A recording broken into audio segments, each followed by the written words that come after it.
4 விஷயம் இருந்தால் போட்டித் தேர்வில் ஜெயிச்சிடலாம். 1, போட்டித் தேர்வில் ஜெயிக்கணும் அப்படிங்கிற எண்ணம் உறுதியாக இருக்கும். எண்ணியர் எண்ணியாங்கு எய்துவர், எண்ணியர் திண்ணியராக பெறினார் வள்ளுவர். 2, முயற்சி உடையவராக இருக்க வேண்டும்.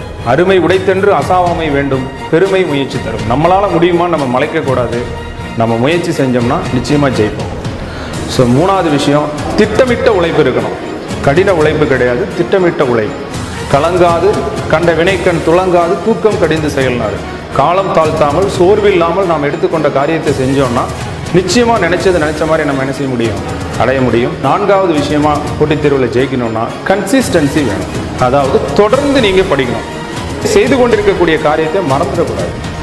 உள்ளியது எய்தல் எளிதுமன் மற்றதன் உள்ளியது உள்ள பெறினார். எடுத்துக்கொண்ட காரியத்தை நாம் தொடர்ந்து செஞ்சோம்னா நிச்சயமாக ஜெயிப்போம். தகுதி உடையது நிலைத்திருக்கு. The survival of the fittest, Charles Darwin சொன்னது. நீங்கள் போட்டித் தேர்வில் தகுதியோடு நிலைத்திருந்தால் நீங்கள் ஒரு நாள் வெற்றி பெறப்போவது உறுதி.